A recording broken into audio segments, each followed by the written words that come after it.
Should be live. I don't have chat or anything open yet. Falling down on the job. Mm-hmm. Alright, let's... out of curiosity, did my wife put anything in Discord for this? For this game? Mm-hmm. Not that I've seen. No, other than a couple things about her running iron, but that was a couple weeks ago. Yeah, give me 1 second to say about Massive Chalice. Get it in Discord within 5 to 10 minutes. She should probably just get it in YouTube chat. / YouTube chat.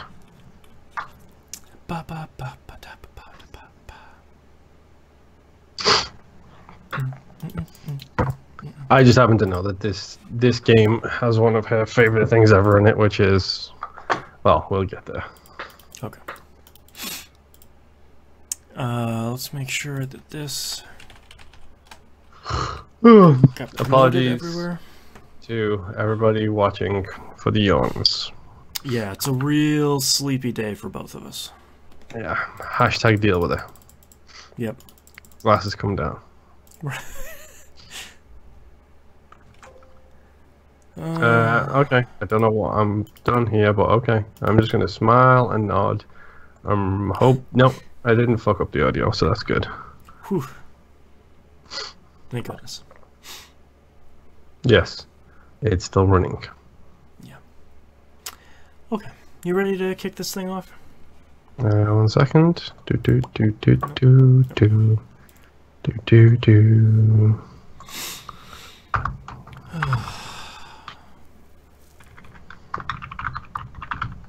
How loud is that keyboard, by the way? That's okay. Okay. You get a new keyboard? No, it's this is my actual keyboard, and I was always curious as to how loud it was. Yeah, no, it's fine. Oh, hello, fellow humans, Moon Parent Chat. How's it going? See, I imagine it's better down here. Yeah, it's silent down there. Yeah, the only reason you can hear it up here is because of the tabletop. Right. But down here, silence. Silencio. Just call you Agent 47. Yeah, yes. Just for the next 2 hours, watch us sleep. That's, ironically, the only thing not allowed on Twitch is you can't stream yourself sleeping. That's a little weird. Yeah, I don't... It's one of those things where it's like, okay, like I sort of get it, but I sort of maybe don't. I don't know if that's just... I wonder if they're worried about people wasting bandwidth, or I don't know. It's weird. Well, it could be that, but it's also it could be a case, and the phrasing on this is going to be weird. It could be a case of consent. Like, sure, yeah. You can't consent to stream something that you might do in your sleep. Sure, yeah. Like, what happens if you suddenly decide in your sleep that you want to strip naked and do a little dance? Sleep jacking it. Mm-hmm. Yep. Twitch ain't gonna want none of that stuff. Yep. Yeah, nobody wants to see that. Okay. You ready? Yeah, sure, why not? Ready to fart this out? Oh, God. Funnily enough, my mood perfectly sums up this game for me, so... Right. Ditto. Alright, let's get started in 3, 2, 1.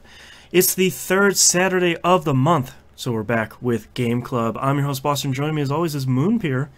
Hello. Misim's taking a knee this month because of, like, everything in his life.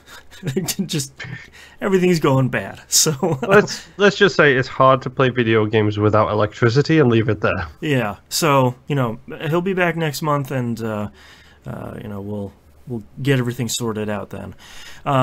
But we are here to talk about our current game, which is Massive Chalice. I should screen that because it's all in caps, but I won't because I'm tired. Game was released June 1st, 2015. Published and developed by Double Fine Productions.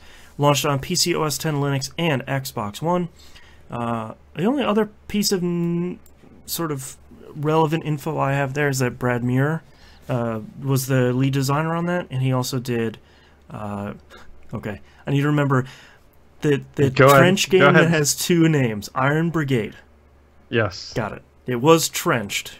Then it was Iron Brigade. Yep. Which, did you catch that reference as one of the optional choices during the course of the game, by the way? No.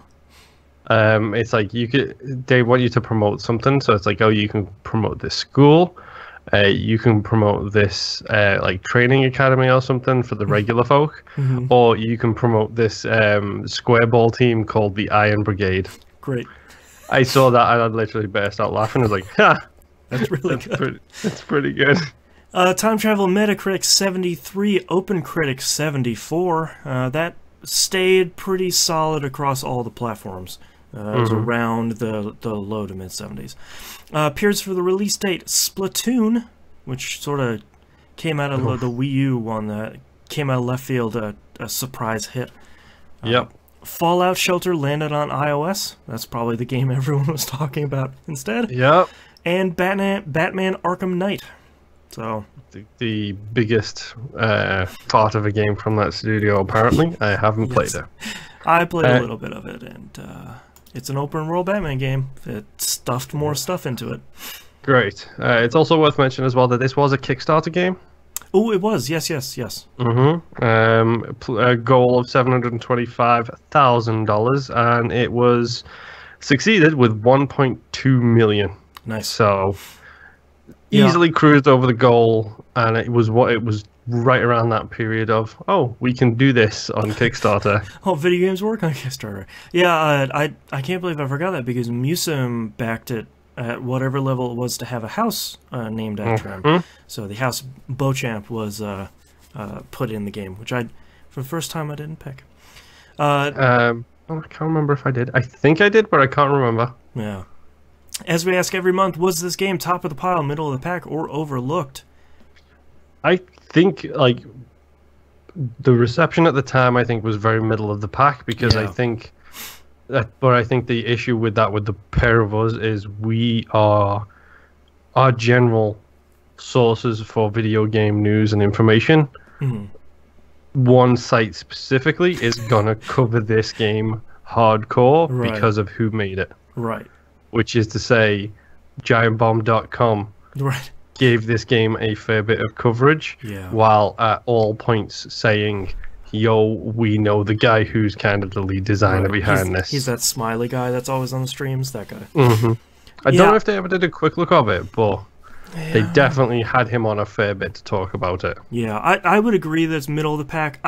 I'd be somewhere between middle of the pack and overlooked, as I feel like it landed fairly early in the Xbox One's life cycle and didn't come out on the 360, and also didn't come out on the PS4.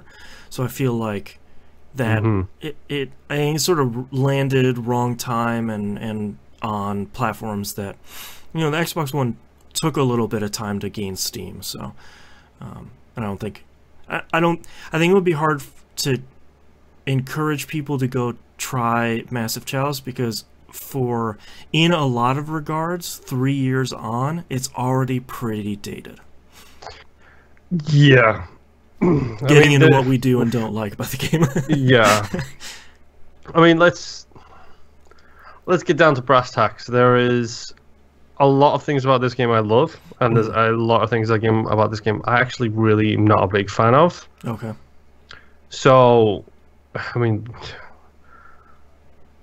oh boy. Okay. I'll let you go first.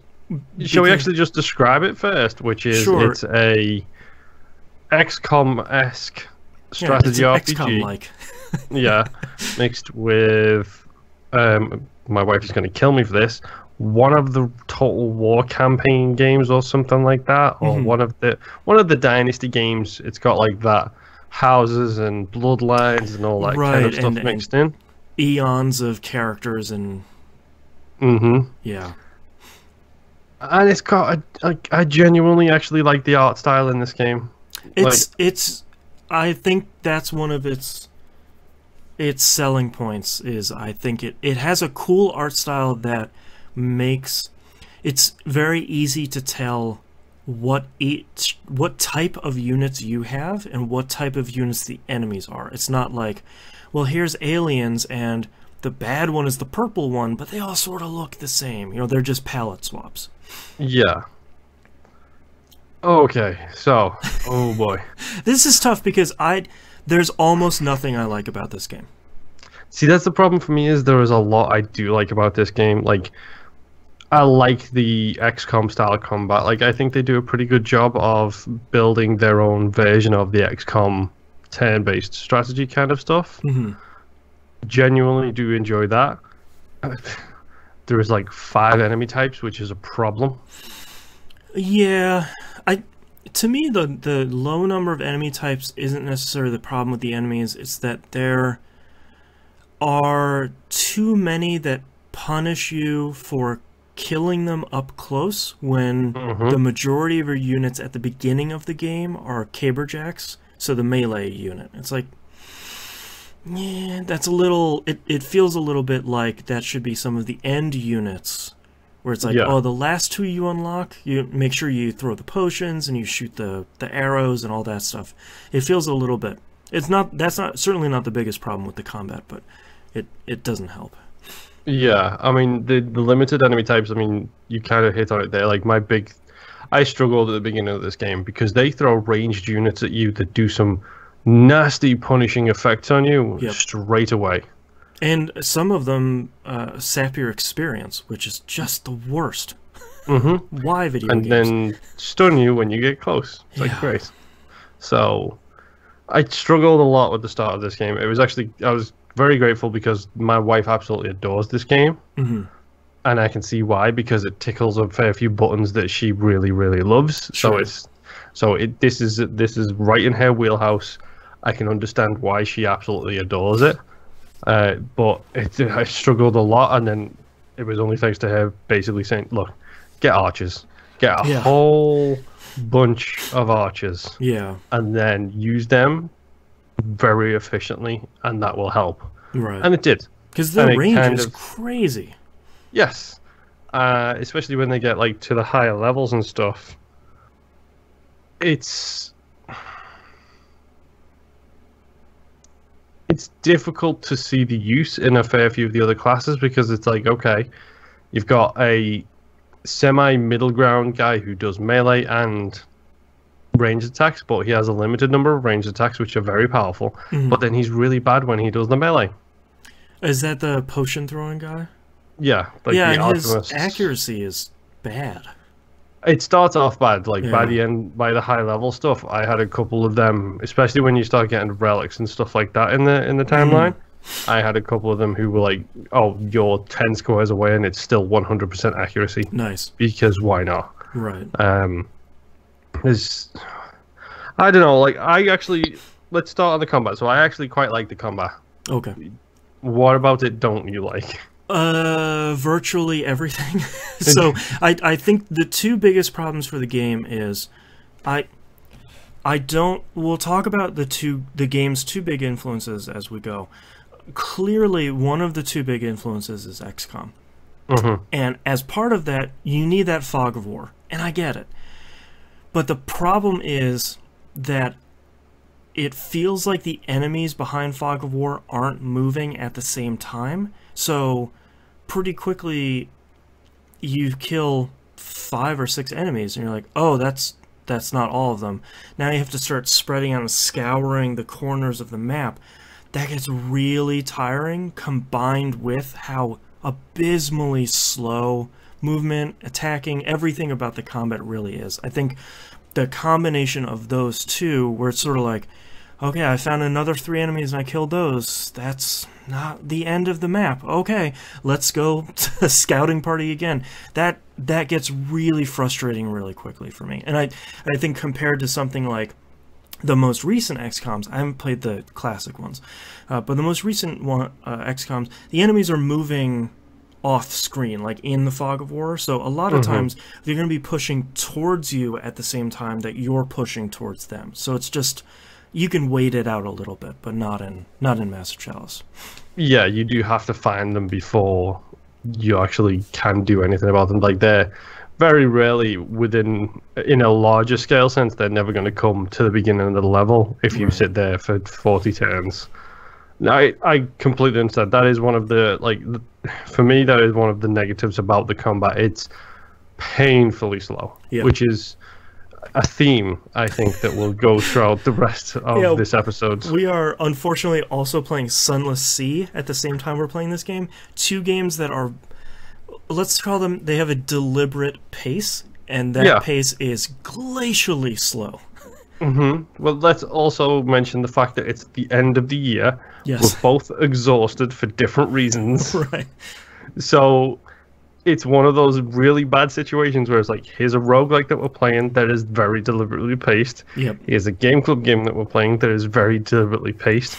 Can I just take a nap and it play itself? Right. For me, that's fine though. Like, I'll be honest.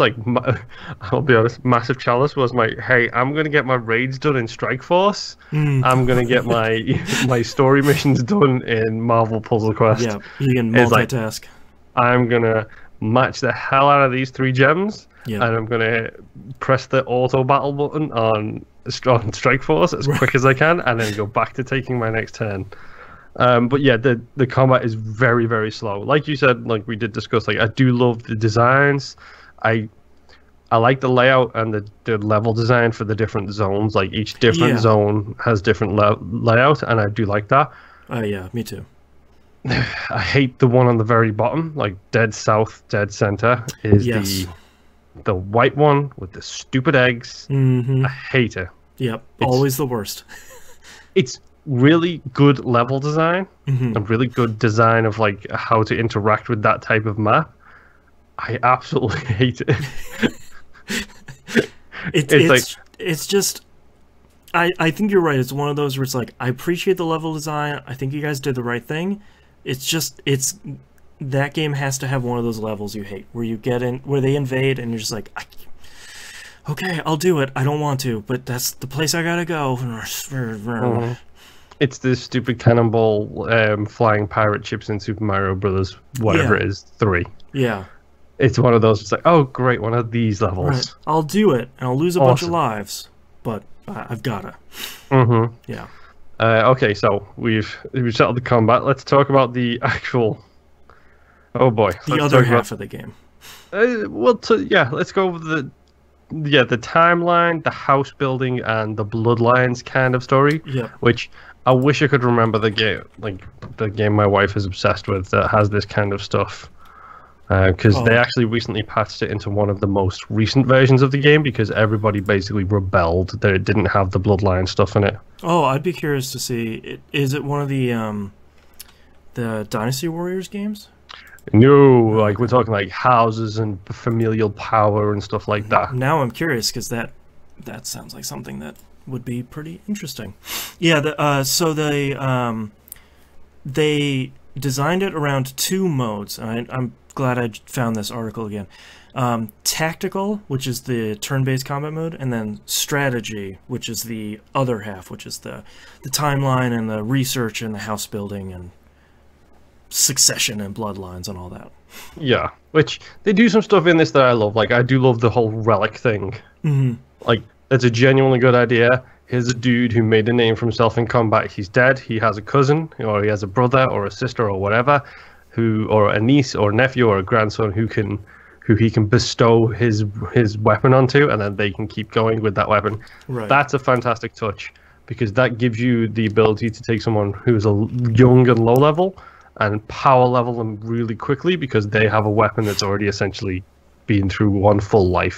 I wish that combined with... I wish they made that clearer early on, and combined with figuring out some sort of way to make the later choices in the talent tree per character, make that a lot clearer, because at the beginning it doesn't seem like you're really working towards anything, sort of in both of those areas, and I wish they would have figured out a way to kind of make that clearer, where it's like, aim towards relics, and then here's your 2 main trees, sort of figure out which one you want. Which, something I didn't learn until literally the last mission of the game, which I beat today. Did you know you can level people up during combat by just hitting the left stick button? Yeah, they mention it like once, and then every time someone levels up, I'm like, I'm just hitting everything on this controller. Oh, it's one of the sticks. Okay, now I can level someone up. I knew that was the inspect button because I've done that with enemies I've never seen before. Right. I didn't know when you leveled up during combat, Right. you can actually just assign them a level right then and there Yeah. and what skill they use. Because let me tell you, when you get to level, like, the level 10 abilities are ridiculously OP. Like, super duper OP. But then when you're on the final level of the game, which is essentially a horde mode, and you get hit by a stupid wrinkler who takes a level away from you, and you lose that level 10 ability because you don't gain XP over the cap to give yourself a buffer. Right. You hit the cap and you stop. Right. So then it's like, well, I took one hit from a wrinkler and now he's back to level 9. Yay, I lost my level 10 buff. Now I gotta kill 4 more dudes. It's not even that. I thought I was done. I thought it was like, well, that guy's never gonna, he might be level 10 now, but he still hasn't got his buff. And then I accidentally clicked the left stick and I was like, are you kidding me? Son of a... Because the archery buff, like for record, I don't know what the alchemist's one is, but the archery buff for level 10 is everyone you kill gain 5% in offensive stats. Wow. Yeah. So let me tell you about how one of my guys has got 50% damage boost on the last level. Right. And he's one-shotting everything and getting an additional 5% damage boost for everybody he kills. Jeez. Let me tell you about my Caberjack, who at level 10, when he deals a killing blow, gets a free action point. Oh, jeez. So when you kill one of those stupid plant monstrosities who spit out the explosive barrels and the little seed things, when you've got a big line of seed things and the ghost things that take off XP, so yeah, it's the ghost things that take off levels, not the stupid wrinklers. You get one Caberjack who's level 10. You hit the first one, you kill him, you go to the next one, you kill him, you go to the next one, you kill him. In one turn, I wiped out 9 enemies with a level 10 Caberjack. Jeez. Like those, I get it. It's like, yeah, these are level 10. These are the creme de la creme of warriors. So I get why they're so OP, but it would have been handy to know I could level them up in battle before and it's frustrating that there's such a chasm between level 1 and level 10. Like, I'm glad that they're so potent at level 10, and that's a great reward, but starting the game, it feels like you're sort of shooting spitwads at enemies, and the early game for a really long time feels very punitive on both sides of the game. It feels really rough. I mean, it doesn't help as well that, like, you ain't getting to level 10 with your first 5 generations of people. Right. You're only getting to that level by having stored experience from the families that you have built up, who then you can turn into higher level people by doing the battles with them and then getting them leveled up that way. It gets a little ridiculous real quick. Yeah. Yeah. I wish that there... I wish... I had these same problems the first time I played the game. I don't think I was a Kickstarter backer, but I bought it when it came out. And I still can't figure out how I would change the strategy mode, the sort of timeline mode, because I feel like there's maybe one or two design choices you can make differently there, and I feel like it would be really worthwhile. And it might just be, you know, surrounding tutorialization where it's, you know, welcome to the game, work on relics to, you know, carry your skills down from generation to generation. But it's too easy early on in the game to trap yourself in raising a squad and them all dying of old age at the same time. And then you got nothing. Yeah, and like you have no houses that are in a good position to get you more teammates. I feel like early on in the game, it's without knowing anything, it's too easy to sort of brick run after run until you sort of figure out, oh, okay, well, here's how I can do this and here's how I can do that. Feels a little punishing. Oh, at the very beginning of my run, I bricked myself into 3 houses producing alchemists. Oh, jeez. I was like, I need fresh blood in here because this is not going to end well. Right. I complete a mission that gives me a baby. Yeah, I complete a mission that gives me a new baby, and throughout the course of the game, I probably did the find new heroes thing 5 times because, like, no, I need fresh blood. I need different classes in here because somehow I've got myself trapped into a corner where I'm just getting hot garbage, and I'm kind of done. And I wish it was easier to do the research stuff because a lot of those upgrades are very impactful, especially like armor and weapons for your units. Those are very big upgrades, but I feel like in maybe the first half of any playthrough, it's hard to juggle.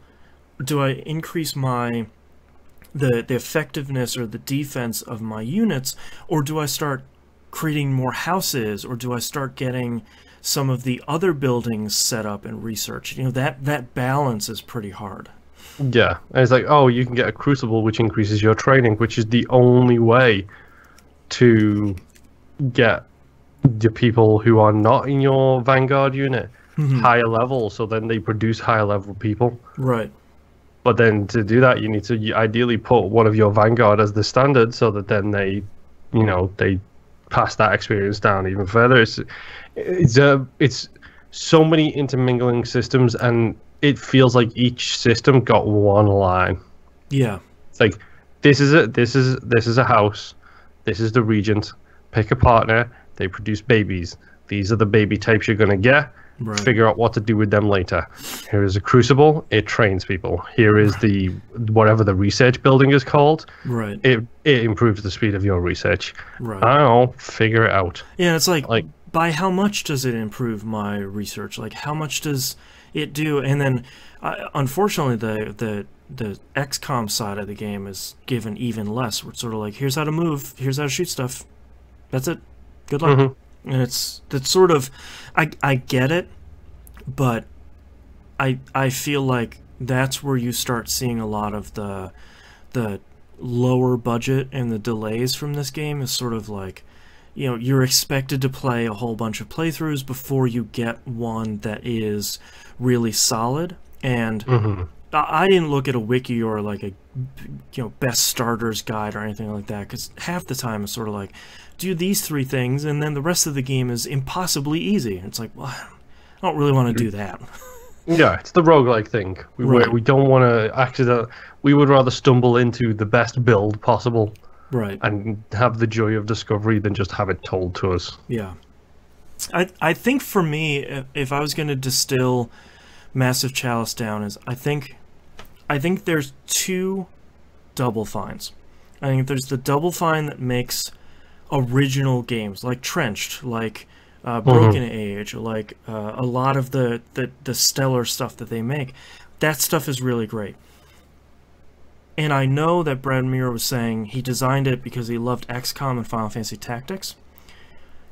I think when Double Fine makes these games that are homages to other either established franchises or established genres, nearly every time they are pale imitations of what made those genres or made those games great. Like, I think if anyone is curious enough about Massive Chalice, I think instead you should play Final Fantasy Tactics and the first new XCOM. Because I think both of those do the things XCOM that 2011 or whatever it was. Like that is one of the best turn-based strategy games I have ever played. Hands down. And I've barely scratched the surface of it. Like, that thing is insanely good. And Final Fantasy Tactics now, God, was 15, almost 20 years now, later, is still being hailed correctly as one of the best Japanese turn-based SRPGs, for good reason. It is incredible as XCOM is. And I think when you look at stuff like that, and then you look at Massive Chalice, they tried, and they got close in a lot of stuff, but it just needed more of everything. Honestly, I'd love to see a Massive Chalice too. I'd love to see a sequel to this. I know it's never going to happen at this point. Yeah. But Well, if they, Bradmere doesn't work at Double Fine anymore. I know, that's why it's never going to happen. Like, honestly, this is a $1.2 million game, ostensibly. Right. And what they did for $1.2 million is so impressive. Mm-hmm. Like, genuinely impressive, and it tickles me that Cortana is a voice actress in it. Oh, right. Makes me laugh so much. I forgot about that. Because it's really weird hearing her voice. Like, this is a really good... I think it's a very good beginner's guide to strategy RPGs. I don't think it's the best one, but it's simple enough at the same time. Like you said, if you're interested in starting with SRPGs, just like we talk about like starter Metroidvanias or starter roguelikes. Oh yeah, starter JRPGs, right. the Halloween one, whatever that thing is called. Costume Quest. Yeah, another Double Fine game. Costume Quest is incredible. Yep, and that's a very good starter JRPG. I think this could be a very good starter SRPG if you've got a little bit of guidance going into it, which I'm lucky I did. Yeah. Which you were talking about how the Double Fine homages tend to be a little bit askew. Couldn't help but think they're like the direct polar opposite of Blizzard, who only make homages but make them perfectly. Right. Yeah, we're gonna lift this thing, and whoops, it sold 10 million copies. Yeah. Let us make an MMO RPG. Right. Let us make a character action shooter. Right. How about a card game? Yeah. It'll never work. Whoops, I'm playing it. Go back even further. Let us make a real-time strategy game. Right. Like Blizzard are the perfectionists. They take something and they make it perfect. Right. But I do think this would be a very good introduction. Mm-hmm. Like it's very difficult to speak too negatively of this for me personally, because it's slow, and the timeline thing is way too slow. Like that timeline thing needs to be sped up something wicked. Yeah, because you're never going to want to stop it. Like, you only want it to stop. There should be a button to say, just skip to the next milestone. Like, I don't want to do stuff in between. That's fine. Like, the strategy stuff, I think, is very basic. It can get in depth, but it's kind of very basic.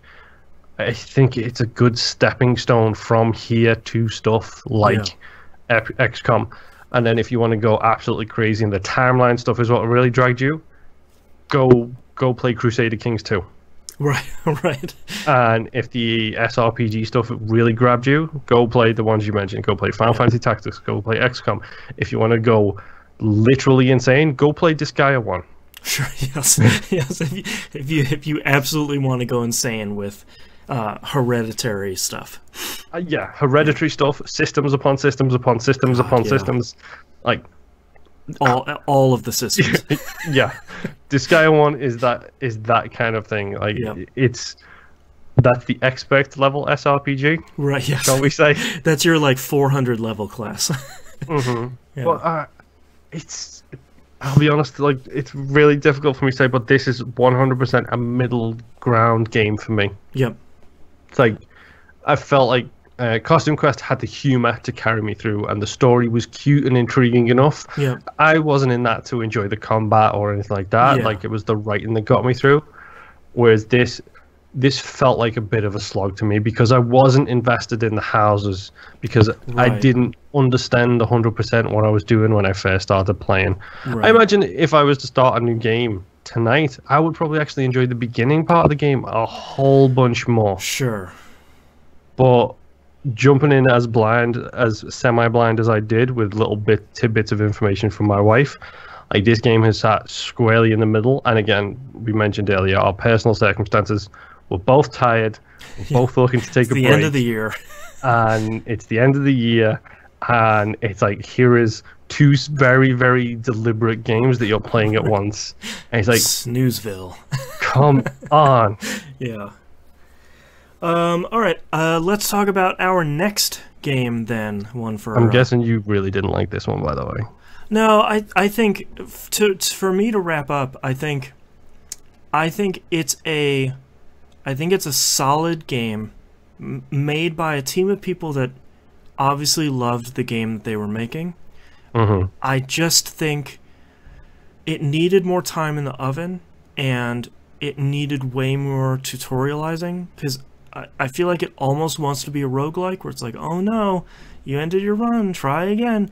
But each run, because of the slowness of the combat, feels very, very long. And I think if it was me, I would recommend, instead of playing this game, play Final Fantasy Tactics. I feel like that's a better starter SRPG. I'm also pretty sure that game is on. Don't hold me to this, but I'm pretty sure that game is on your top 10 games of all time. Oh, guaranteed. Yeah, it's such an incredible strategy game. Yeah, but yeah, I understand why people like it, and it's not one of those games where it's like, I can't believe anybody likes it, but it just, at every turn, it does something that frustrates me, and combining all that stuff, it's just not a game. I didn't like it 3 years ago when I picked it up, and I still don't like it. It's just enough little. It's death of a thousand cuts for all these decisions they have. But let's talk about our next game. Next game for next month, chosen by you, the patrons, is Iconoclasts. Why does that ring a bell? It just came out this year, early this year, I think it was. Came on PS4, PS Vita, PC, OS X, Linux, and Switch. I don't know if it's out on Xbox One. I couldn't find anything. Sorry, people. HowLongToBeat.com rates it at around 11 hours for a standard clear. This is a adventure platformer Metroidvania that is focused on boss battles and puzzles, so I'm super pumped. Oh, well, yeah, of course you are. Yeah, I think we circle straight back around to games my wife won't play. Exactly, yeah. I think when we saw the trailer for this earlier this year, I think both you and I hurried to put it on the list, because it looks like it's one of those games where I think all three of us will probably enjoy it. So why is it? Is this an E3 thing? Maybe it was E3 where they were putting it out on PS4 and Switch. I don't remember. But next month is Iconoclasts. We'll meet up third Saturday of next month, and until then, bye-bye. Bye. And thanks for watching the video, everyone. Bye.